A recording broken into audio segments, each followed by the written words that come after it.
Olá, sou o professor Luiz Eduardo, mestrando do PROEF do Polo UESP.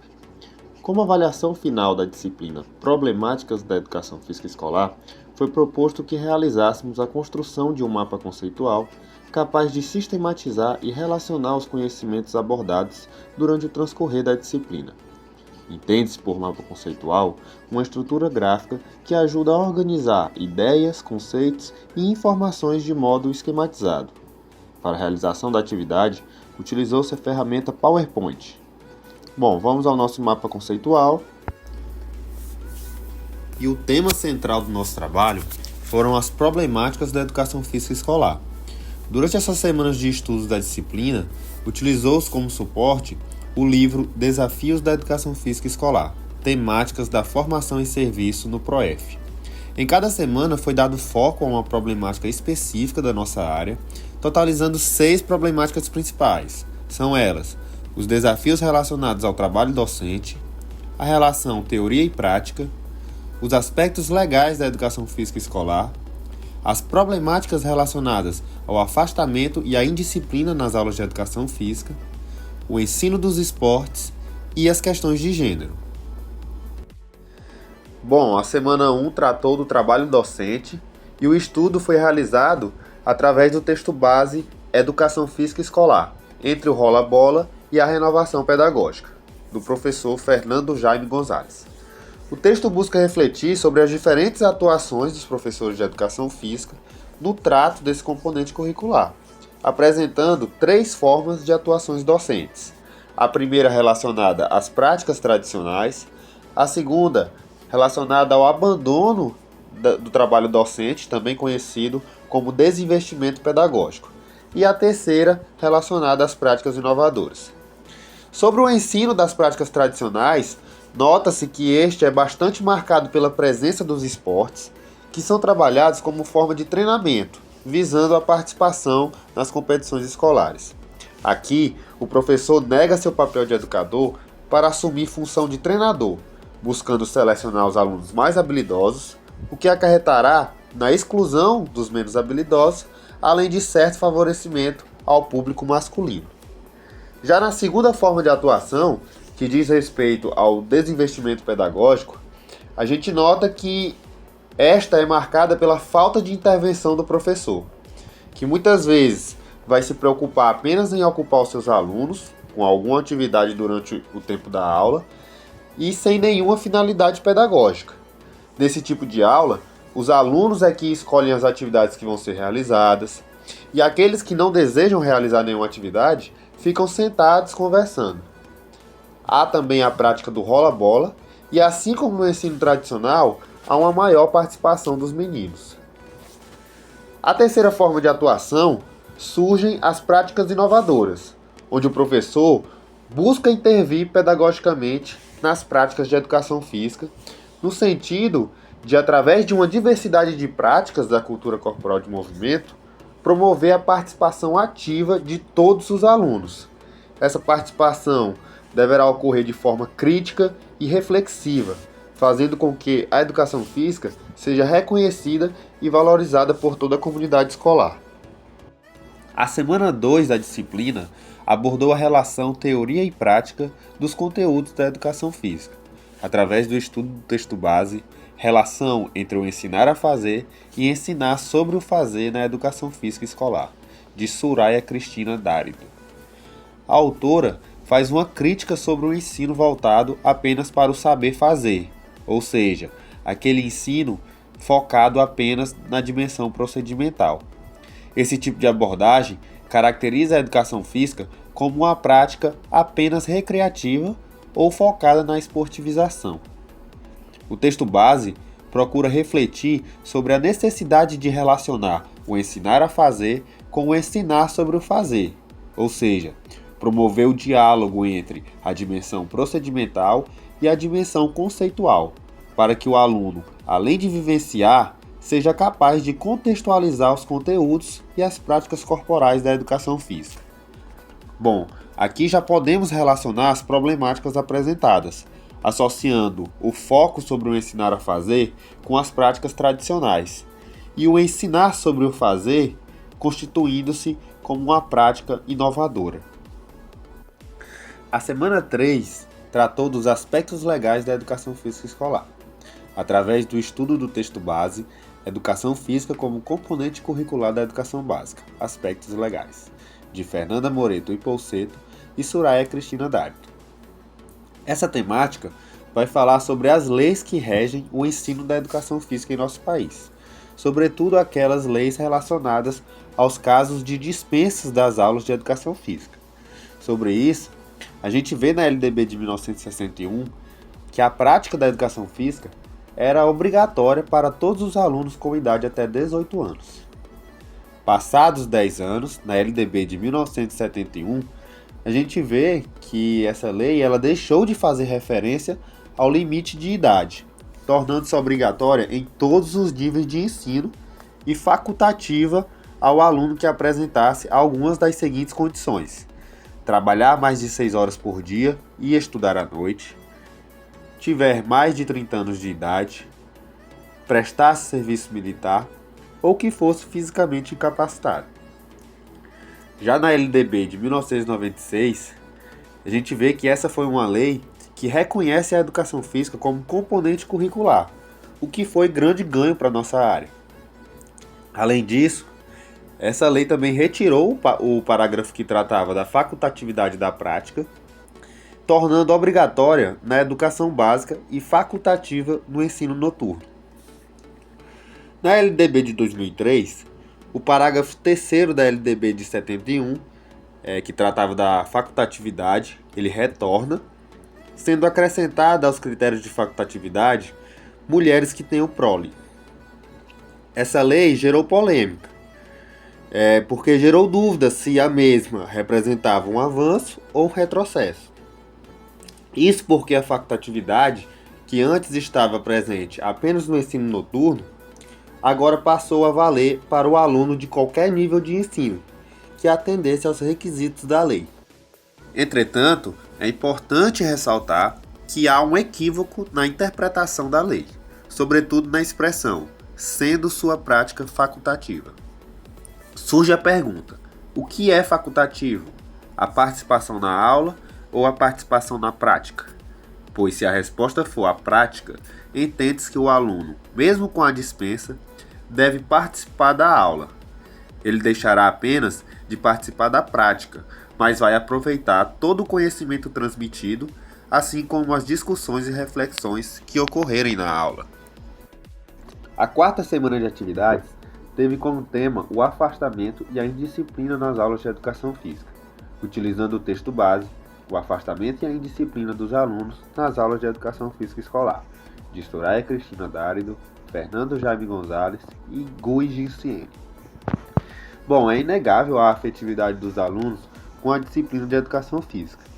Entretanto, percebe-se que na medida em que vão avançando nos ciclos escolares, muitos alunos se afastam das aulas de educação física e das práticas corporais em geral. O texto identifica algumas razões que favoreçam esse afastamento. A gente pode destacar os aspectos legais que facilitam com que os alunos se afastem das aulas, a oferta da disciplina, que muitas vezes acontece no período contrário aos das demais, ou seja, no contraturno. Outro aspecto que a gente pode estar citando também é a repetição dos conteúdos tratados ao longo da educação básica, fazendo com que as aulas sejam pouco diversificadas e enfatizando sempre aqueles conteúdos relacionados aos esportes hegemônicos. Um outro aspecto que contribui para o afastamento é o insucesso que muitos alunos experimentam na disciplina. Esse insucesso pode ser explicado pelo fato de alguns escolares apresentarem uma falta ou deficiência nas habilidades motoras, resultando em um baixo rendimento ou um baixo aproveitamento das atividades, o que gera certo constrangimento e desconforto dos mesmos, que acabam se excluindo. Sobre a indisciplina, os autores destacam que, quando participam das aulas, muitos alunos apresentam falta de respeito, mau comportamento e dificuldades em seguir as regras. Além disso, com a leitura do texto, percebe-se também que há uma transferência de responsabilidades entre escola e família. onde a escola acredita que o papel de disciplinar a criança seja primeiro da família e a família atribui esse papel à escola. Os autores também refletem sobre a importância do professor em promover metodologias capazes de desenvolver a autonomia dos alunos no processo de construção das regras, além de praticar também o diálogo e a conscientização sobre as ações que estão sendo realizadas na aula, visto que há uma maior chance do aluno obedecer às regras quando este entende o porquê dessas regras. Dessa forma, com o intuito de minimizar os problemas relacionados ao afastamento e à indisciplina dos alunos nas aulas de educação física, os autores eles apresentam algumas propostas de intervenção, como o Sport Education, o modelo de cooperação, o futebol calerreiro e o modelo de responsabilidade pessoal e social. Diante disso, é possível fazer uma relação entre a problemática do afastamento com as práticas tradicionais e também com os aspectos legais que favorecem as dispensas e, consequentemente, o afastamento. Além disso, também podemos associar as propostas de intervenção que foram apresentadas pelos autores às práticas inovadoras. A quinta semana de atividades tratou do ensino dos esportes. Foi feito o estudo do texto base Inquietações no tratamento do esporte na educação física escolar, de André Luiz Ruggiero Barroso. O estudo objetivou refletir sobre o tratamento do conteúdo esporte nas aulas de educação física escolar. Tratamento este marcado pelo ensino dos esportes hegemônicos, do chamado Quarteto Fantástico: futsal, basquetebol, o voleibol e o handebol. Além de resumir a aula somente a essas modalidades, as metodologias são voltadas para o treinamento e rendimento esportivo, privilegiando uma minoria da turma, ou seja, somente aqueles mais hábeis.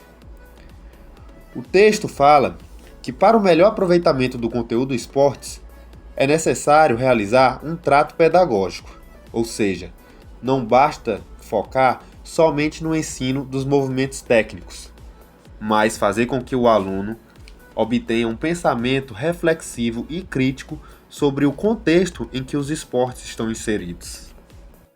Importante dizer que os autores não negam a importância do ensino da técnica nos esportes, mas enfatizam que esse ensino não deve ter tanto foco no rendimento de alto nível.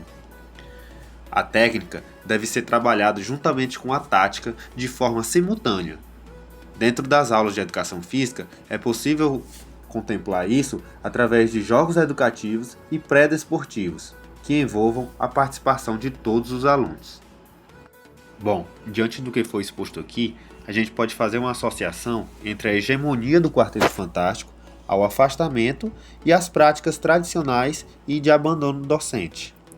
Também podemos associar o trato pedagógico dos esportes às práticas inovadoras e também a relação teoria e prática. A semana 6 do PROEF tematizou as questões de gênero através do texto base Educação Física Escolar e as Questões de Gênero, de Osmar Moreira de Souza Júnior. Inicialmente, o texto traz as definições de gênero, sexo e sexualidade, entendendo que gênero é a condição social que compreende a forma como nos identificamos como masculino ou feminino, ao passo que sexo está ligado à questão biológica, ou seja, as características anatômicas que diferenciam homens de mulheres. Sexualidade está ligada a uma série de crenças, comportamentos, relações e identidades que permitem homens e mulheres vivenciarem seus desejos e prazeres corporais. O texto faz uma reflexão sobre a maior participação masculina nas aulas de educação física, atribuindo isso ao fato de que os meninos, na maioria dos casos, são mais habilidosos do que as meninas.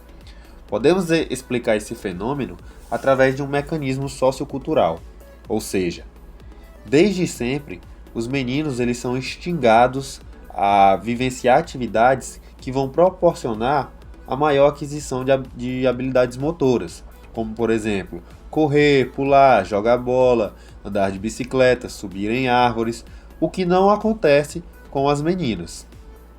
O autor também ele vai defender as aulas de educação física de forma mista, mas enfatiza que não basta apenas inserir meninos e meninas em um mesmo espaço. É necessário promover atividades atrativas para ambos, buscando adquirir uma equidade de gênero. Essa equidade de gênero vai ser alcançada através de atividades de sensibilização, onde ocorrerão diálogos e reflexões sobre essa temática, e práticas inclusivas, né, que objetivam os respeitos às diferenças, né, e as igualdades entre homens e mulheres nas aulas de educação física, assim como na sociedade de forma geral. O estudo ainda traz alternativas didáticas que vão promover, né, reflexões sobre as questões de gênero, e um exemplo dessas alternativas didáticas é o futebol generificado, criado pelo próprio autor do texto. Bom, quando a gente vai relacionar as questões de gênero com as outras problemáticas aqui apresentadas, a gente vê que essa é um dos motivos para o afastamento nas aulas, principalmente por parte das meninas. A gente vê também que as práticas que buscam a equidade de gênero podem estar relacionadas com a atuação inovadora. Podemos associar também o futebol generificado ao trato pedagógico dos esportes. E também a gente vê que as questões de gênero que favorecem a participação masculina, elas estão atreladas às práticas tradicionais. Na semana 7 do PROEF, foram abordados alguns conhecimentos presentes no livro Pedagogia do Oprimido, de Paulo Freire. No estudo, a gente vê a questão das situações limites, né, onde a gente pode associar com as problemáticas que estudamos durante toda a disciplina. E as situações limites são os problemas enfrentados pelo professor que acabam freando, né, o seu caminhar pedagógico no sentido de atingir os objetivos. A partir da identificação das situações limites, da identificação das problemáticas enfrentadas pelos professores, a gente entra na parte dos temas geradores, que é marcada pela problematização, ou seja, vai haver o diálogo, né? Diálogo esse feito de forma horizontal, ou seja, o aluno aprende com o professor aprende com o aluno, certo? E esse diálogo, ele sempre vai ser marcado por um pensamento crítico e reflexivo, né, a fim de transformar a realidade e de solucionar aquela situação limite. Após a problematização dos temas geradores, né, a gente entra no processo de intervenção, que são as metodologias, as estratégias adotadas pelo professor e por seus alunos para a solução daquela problemática. E por fim, né, depois de realizar todas essas etapas, a gente chega na superação das situações limites. Bom, dessa forma a gente finaliza o nosso mapa conceitual com a certeza de que a disciplina Problemáticas da Educação Física trouxe ganhos e aprendizagens primordiais para os professores pesquisadores que estão buscando, né, fazer uma educação física inovadora em seus diferentes contextos. Gostaria de deixar aqui o meu muito obrigado e um forte abraço a todos.